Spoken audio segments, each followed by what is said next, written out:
एक लड़का जिस पर तंत्र क्रियाओं का भूत सवार हो गया और उसने अपनी जिंदगी बर्बाद कर ली। आज की कहानी में गाइस मैं आपको बताने वाला हूँ विजय के बारे में। ये एक सच्ची घटना पर आधारित है, तो इसको थोड़ा सीरियस होकर समझें आप, क्योंकि आपको भी अपनी लाइफ में जीवन में बहुत कुछ सीखने को मिलेगा इस कहानी से। सबसे पहले मैं अपने बारे में थोड़ा सा बताना चाहूँगा। मैं आपका फिट बॉय और Rahul Pandey here this side. Vijay Surat का रहने वाला एक लड़का है, 20 साल का नौजवान है। ज़्यादा कुछ नहीं है, बस काफ़ी तेज दिमाग का लड़का है। ठीक है। विजय के अंदर एक खास बात पता क्या है? ये चीज़ों को एब्जॉर्व बहुत जल्दी करता है और इसके सपने काफ़ी बड़े हैं। ये अपनी ज़िंदगी में काफ़ी बड़ी बड़ी चीज़ें करना चाहता है। छोटी मोटी चीज़ों में तो इसको मज़ा ही नहीं आता है। हमेशा यही सोचता रहता है कि कुछ बड़ा कैसे करूँ। कुछ बड़े के चक्कर में देखिए महाशय कहाँ तक पहुँचते हैं। तो हुआ कुछ ऐसा कि विजय को कोई भी काम अच्छा नहीं लग रहा था। वो किसी भी काम में हाथ रखे तो उसका इंटरेस्ट उस काम से खत्म होता जा रहा था। इसका रीज़न ये था कि उसको मज़ा नहीं आ रहा था। उसके मन में ये चीज़ की चाह थी कि उसको काफ़ी बेटर काम मिले। वो अपनी पहचान बनाना चाहता था लोगों की नज़र में, ताकि लोग उसे पहचाने। लेकिन यही पहचान आगे चल के उससे बहुत भारी बनने वाली थी। होता क्या है कि विजय काफ़ी दिनों तक यहाँ वहाँ प्रयास करता रहता है, बस उसको कोई भी काम नहीं मिलता ऐसा जिसमें उसको मज़ा आए। देखते ही देखते धीमे धीमे विजय काफ़ी चीज़ें ट्राई करता रहता है। वो काफ़ी वीडियो वगैरह भी बनाता है यूट्यूब पे, इंस्टाग्राम पे, बट उसको इंटरेस्ट नहीं आता उस लेवल का। उसको ग्रोथ नहीं मिल पाती वहाँ पर। फिर धीमे धीमे देखते देखते इंटरेस्ट उसका वीडियो से ख़त्म हो जाता है। उसके बाद वो काम काज में लग जाता है, बट उसको काम में भी इंटरेस्ट नहीं आता, इसलिए वो काम काज से भी दूर रहता है। लेकिन एक बार होता क्या है, एक बार विजय एक ऐसे स्थान पर जाता है जहाँ पर दिव्य दरबार लगा हुआ था। दिव्य दरबार यानी कि कोई दरबार के बारे में आपको थोड़ा सा बताना चाहूँगा। दरबार का मतलब यह होता है कि कोई गुरुजी बैठते हैं, वो लोगों को उनकी परेशानी का हल देते हैं। उनकी परेशानी क्या चल रही है उसके बारे में उनको बताते हैं। दिव्य दरबार में होता क्या है, कुछ ऐसे गुरु होते हैं जो सिद्धियाँ करके, साधना करके अपने अंदर कुछ शक्तियों को हासिल कर लेते हैं। उन्हीं शक्तियों से वो लोगों का कल्याण करते हैं। तो विजय उसी दिव्य दरबार में एक बार गया। वहाँ पर दिव्य दरबार में उसने देखा कि गुरुजी हैं, वो लोगों को उनकी परेशानियों का हल बता रहे हैं। तो वो भी लाइन में लग गया, क्योंकि उसकी भी मन में काफ़ी ज़्यादा परेशानियाँ थी। वो काफ़ी परेशान था कि उसको लाइफ में करना क्या है, वो बड़ा कैसे करेगा। तो विजय वहाँ पर बैठा। कुछ देर बाद विजय का भी नंबर आया। विजय का नंबर आया तो विजय ने उनसे बात करी। तो उन्होंने विजय से बस यही कहा कि भाई मेहनत करो, सब हासिल होगा। एक चक्कर में मतलब उन्होंने विजय से ये सीधे सीधे यही कहा कि आप भटको नहीं, एक चीज पर फोकस रखो, आपको कामयाबी मिल जाएगी। अब विजय उनसे इतना ज्यादा प्रभावित हो गया, इतना ज्यादा प्रभावित हो गया। उसने देखा कि ये काफी सुर्खियों में भी रहते हैं, इनकी काफी रिस्पेक्ट भी की जाती है, साथ ही साथ ये लोगों का भविष्य जान लेते हैं, उनको उसके बारे में बता देते हैं। तो उसका इंटरेस्ट इस चीज़ में काफ़ी बुरी तरीके से जाग गया। इतना बुरा इंटरेस्ट जागा उसका कि देखते ही देखते उसने काफ़ी सारी किताबें खरीद ली, काफ़ी सारी मोबाइल में भी किताबें डाउनलोड कर ली और डेली उन किताबों को पढ़ने लगा। किताबों में वो काफ़ी सारी नॉलेज लेने लगा, काफ़ी चीज़ें जानने लगा कि साधनाएँ होती कैसे हैं, कैसे एक सिद्ध पुरुष बना जाता है, कैसे अपने अंदर शक्तियों को जागृत किया जाता है। इन चीज़ों के बारे में उसने काफ़ी अच्छे से जाना, काफ़ी डीपली तरीके से जाना, और उसने भी एक इच्छा जताई कि वो भी ये सब चीज़ें करना चाहता है। लेकिन अभी तो कहानी की शुरुआत ही है। विजय का सामना एक ऐसी किताब से होता है जिसका नाम है इंद्रजाल। उस किताब में उसको एक ऐसी शक्ति के बारे में पता चलता है जिस शक्ति का नाम है छाया पुरुष, यानी कि हमजाद, यानी अपनी छाया यानी अपनी परछाई को सिद्ध करके उससे काम निकलवाना। ये एक ऐसी सिद्धि थी जो सिद्धि सभी सिद्धियों से काफ़ी ज़्यादा अधिक खतरनाक और काफ़ी ज़्यादा प्रभावशाली थी। कह सकते हैं कि इस सिद्धि को पाकर लोग अपने अंदर ऐसी ऐसी शक्तियाँ हासिल कर सकते हैं, ऐसे ऐसे काम कर सकते हैं जो कोई भी नहीं कर सकता। तो उस किताब को जब उसने पढ़ा तो सबसे पहले उसने सिद्धि के बारे में जाना कि सिद्धि को करना कैसे है। सिद्धि को करने के लिए उसने देखा कि वहाँ पे 43 दिन की साधना है जो कि उसको करनी है, जिससे वो साधना उसको सिद्ध हो जाएगी और वो अपनी छाया को अपने काबू में कर लेगा और उससे काम निकलवा सकता है। लेकिन कुछ गलतियाँ उसने भी करी। उस किताब में लिखा हुआ था कि आपको ये 43 दिन की साधना करनी है, साधना के साथ साथ आपको कुछ ऐसी चीज़ें करनी है जिससे आपको साधना में सपोर्ट मिले। कहने का मतलब ये है, साधना के साथ साथ उसमें लिखा था कि आपको 43 दिन तक त्राटक भी करना है, त्राटक का अभ्यास करना है। त्राटक होता क्या है? त्राटक का मतलब ये रहता है कि किसी एक चीज़ को काफ़ी देर तक देखने का अभ्यास करना है जिससे आंखें ना झपकें। तो विजय ने इस चीज़ पर भी ध्यान दिया कि हाँ, मुझे त्राटक करना है, त्राटक से मेरी आंखें कभी झपकेंगी नहीं, और आंखें नहीं झपकेंगी तो मेरी दृष्टि रहेगी, साथ ही साथ अभ्यास होगा। उसमें काफ़ी और भी चीज़ें, काफ़ी और भी नियम लिखे हुए, जिसमें ये लिखी थी अगर आप ध्यान पर फोकस नहीं करेंगे तो आप अपनी पॉजिटिव की जगह नेगेटिव सोल यानी नेगेटिव परछाई को सिद्ध कर लेंगे, यानी कि वो आपके अच्छे की जगह बुरे में काम आएगा।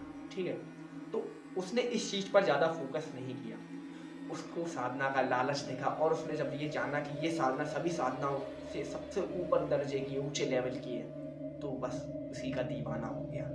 तो साधना के बारे में मैं खुलकर तो आपको नहीं बताऊंगा, क्योंकि मुझे जो जानकारी मिली है वो खुलकर ही मिली है। बहुत से लोग यहाँ पर वीडियो देखकर खुलकर जानकारी लेंगे तो वो भी ट्राई कर सकते हैं, लेकिन मैं हाँ थोड़ा बहुत आपको बता देता हूँ। साधना कुछ इस प्रकार की थी, उसको एक खाली रूम लेना था, जो रूम में कोई भी आता जाता ना हो, और उस रूम में प्रकाश यानी लाइट बिल्कुल भी नहीं आती हो। ठीक है, लाइट नहीं पड़ती हो, सूर्य का प्रकाश नहीं पड़ता हो। उस कमरे को उसको शुद्ध करके उसमें गंगा जल छिड़क के खुद नहा धोकर एकदम पवित्र होकर इत्र वगैरह लगाकर आसन पर बैठकर अपने पीछे एक दीपक जलाकर रखना है। साथ ही साथ जब वो दीपक अपने पीछे जलाकर रखेगा तो उससे उसकी शेडो, उसकी परछाई दीवार पर आएगी।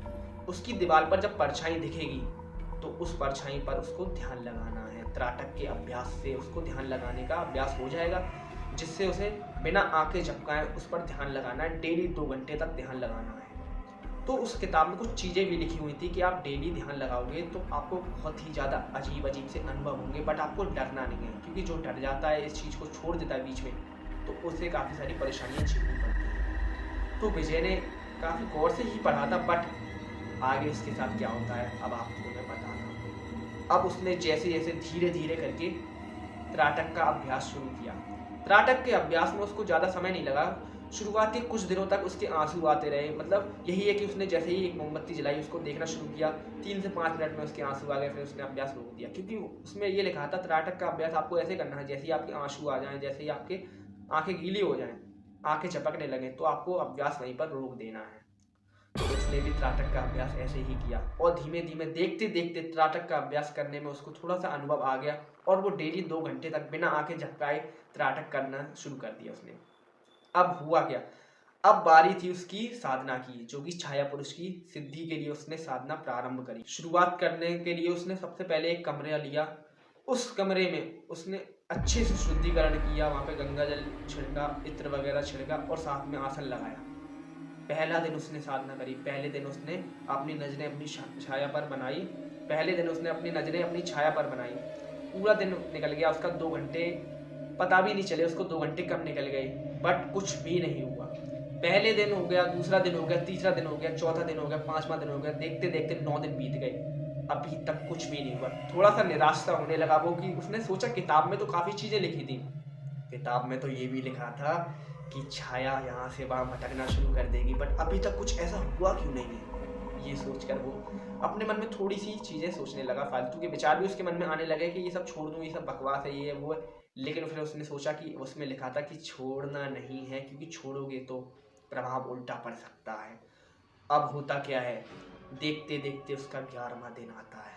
अब गाड़ी शुरू होती है। 11वें दिन वो अपने अभ्यास पर बैठता है। जैसे ही वो आसन बिछाता है और अपनी परछाई पर दृष्टि जमाता है अपनी, तभी उसको महसूस होता है कि उसकी परछाई एकदम से गायब हुई, अचानक से आ गई, अचानक से गायब हुई। जब उसने 2 बार ये चीज़ें देखी तो थोड़ा सा उसके मन में भय आ गया, थोड़ा सा घबराने लगा वो, क्योंकि हर ही कोई घबरा जाएगा कि उसकी परछाई गायब हो रही है, आ रही है। लेकिन उसे किताब में पढ़ा था, जो उसने किताब में पढ़ा था उसको वो याद आया, तो उसने अपने आप को काबू किया और घबराना बंद किया। उसके बाद उसने फिर से अभ्यास जारी रखा। देखते ही देखते 2 घंटे पूरे हो गए। उसके बाद वो वहाँ से कमरे से निकल आया बाहर। अब उसको एक किताब की बात याद आई। किताब में ये लिखा था, बिना गुरु के आपको ये चीज़ें कभी नहीं करनी हैं। बट उसने इस चीज़ पर बिल्कुल भी फोकस नहीं किया। उसने समझा कि उसने किताब से सभी चीज़ें ले ली हैं, तो अब उसको गुरु की नीड ही नहीं है। लेकिन यही गलती अब उसे भारी पड़ने वाली थी। आगे होता क्या है कि देखते ही देखते 19 दिन बीत जाते हैं। डेली वो परछाई गायब हो जाती है, आ जाती है, गायब हो जाती है, आ जाती है। आज 19वां दिन था। आज वो जैसे ही साधना करने के लिए बैठा, उसकी परछाई पहले तो गायब हुई और पहले आ गई। वो देख रहा था जैसे ही परछाई गायब होती है उसकी थोड़ी सी नज़र भटकती है, बट परछाई एकदम से आ जाती है जैसी नज़र भटकती है। तो आज भी वही सोच रहा था वो, जो रोहित सोचता था कि हाँ आज भी वही उतना होगा, बट आज कुछ नया हुआ आज ये कि आज उसकी परछाई जोर जोर से हंस रही थी उसके आगे। आज उस परछाई ने हंसना शुरू कर दिया। उसकी शक्ल देखकर वो हंस रहा है। विजय थोड़ा सा हड़बड़ा रहा है कि ये मुझे देखकर हंस क्यों रही है, ये तो मेरी शैडो है, मुझे ही देखकर हंस रही है ये। और आज एक नई चीज और हुई, उस परछाई ने दीवार से निकलने की कोशिश की। यानी कि हम लोगों की शैडो दीवार पर लेटी हुई होती है एक तरह से, लेकिन वो उसके सामने खड़ा होने का उसने प्रयास किया, बट वो खड़ी नहीं हो पाई।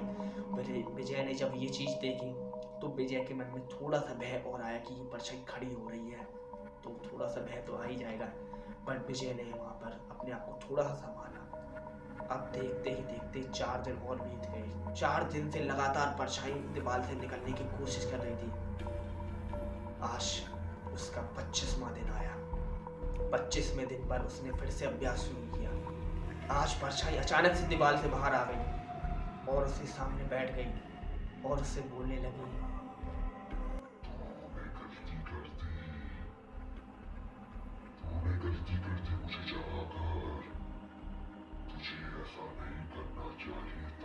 विजय एकदम से घबरा गया।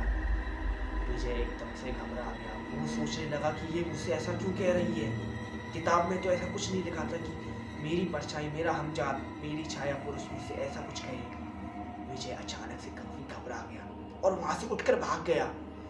विजय ने सबसे बड़ी गलती ये कर दी, वो वहां से भागा, कमरा छोड़कर भाग गया। जैसे ही वो बाहर भागा, छाया पुरुष यानी कि उसकी परछाई गायब हो गई। अब वो वहां से भाग गया, हड़बड़ाया हुआ घूम रहा था सभी जगह। काफी ज्यादा भय, काफी ज्यादा डर आ गया था उसके मन में। काफी ज्यादा डर चुका था वो उस समय। और अचानक से जब वो बाहर रोड पर निकला तो उसने धूप में देखा, दोपहर का समय था, तो उसने धूप में देखा कि उसके सामने उसकी छाया खड़ी हुई है। वो छाया बिल्कुल हूबहू उसी की शक्ल की, लेकिन एक तरह से उसी का दूसरा रूप, लेकिन ऐसा रूप जो काफी भयानक, काफी डरावना है, जिसके बड़े बड़े दांत हैं, 2 सींगें भी निकली हुई हैं, और वो उसको देख देख कर हंस रही है। बिना वस्त्र के, बिना कपड़ों के उसकी छाया उसके सामने खड़ी है और उससे बोल रही है, मैं आजाद हो गया हूँ विजय, मुझे आजाद कर दिया तूने, इसका खामियाजा तुझे भुगतना पड़ेगा। ऐसा विजय से वो कहने लगी। विजय काफी ज्यादा घबरा गया और वहां से हड़बड़ाकर भागा। वो उन्हीं संत के पास गया जिस संत के पास वो पहले गया था, जिन्होंने उसके बारे में थोड़ा बहुत उसको बताया था। जैसे ही विजय उनके पास पहुंचा तो वहां पर उसने देखा काफी भीड़ लगी हुई है, तो उसका नंबर काफी देर में आने वाला था। विजय काफी हड़बड़ाया, काफी घबराया हुआ था। विजय जैसे ही उनके सामने पहुंचा, उनके सामने पहुंचने के बाद उनके पास विजय का नंबर आने वाला था, नंबर आने से पहले ही विजय बेहोश हो गया। विजय को जब होश आया तो वो हॉस्पिटल में था। वहाँ पर उसने पता किया कि वो हॉस्पिटल में कैसे आया, तो डॉक्टर ने उसको बताया कि आपको कुछ लोग यहाँ पे हॉस्पिटल में पहुँचा गए थे।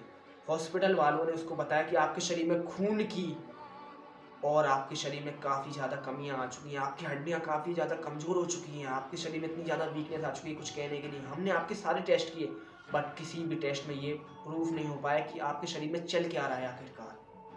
विजय काफ़ी ज़्यादा घबरा गया। जैसे ही वो कमरा खाली हुआ, वहां से सारे डॉक्टर, सभी लोग बाहर गए। अचानक से विजय के सामने विजय की परछाई आई और वो विजय से बोलने लगी, मैं भूखा हूँ, मुझे भूख चाहिए, तूने मुझे क्यों जगाया है। इतना सुनते ही विजय दोबारा से बेहोश हो गया। तो गाइस आज की कहानी यहीं तक थी। अगर आप आगे जानना चाहते हैं कि विजय के साथ हुआ क्या, तो अगर आप जानना चाहते हैं विजय के साथ आखिरकार हुआ क्या, तो जल्दी से इस वीडियो के कमेंट में नेक्स्ट पार्ट कमेंट कर दें, ठीक है। और अगर आपको कहानी अच्छी लगी तो कमेंट में बताएं। और आपको मैं एक चीज क्लियर कर देना चाहूंगा, ये एक सच्ची घटना पर आधारित है, ये कोई भी फेक नहीं है, ये सच्ची कहानी है, ये किसी के साथ बीती है। बस मैंने कुछ नाम चेंज कर दिए ताकि किसी की आइडेंटिटी लीक ना हो, बट ये सच्ची कहानी पर आधारित है, ठीक है। नेक्स्ट पार्ट के लिए आप लोग नेक्स्ट पार्ट कमेंट करेंगे। अगर नेक्स्ट पार्ट की कमेंट अच्छी खासी आ गई तो नेक्स्ट पार्ट जल्द ही आ जाएगा। और वीडियो पसंद आई हो तो एक लाइक जरूर करें, और जो भी लोग नए आए हैं चैनल पर सब्सक्राइब कर दें। आज से आपको हमारे चैनल पर तीसरी शक्ति यानी कि डर की सच्ची कहानियां मिलने वाली हैं, और काफ़ी सारी कहानियां मिलने वाली हैं। यहाँ से आप अच्छा खासा एंटरटेनमेंट गेन करेंगे, साथ ही साथ आपको जीवन में बहुत सी चीजें सीखने को भी मिलेंगी। तो मिलते हैं अगली वीडियो में। Till the not peace. जय श्री राम, जय जय बजरंगबली बाबा की।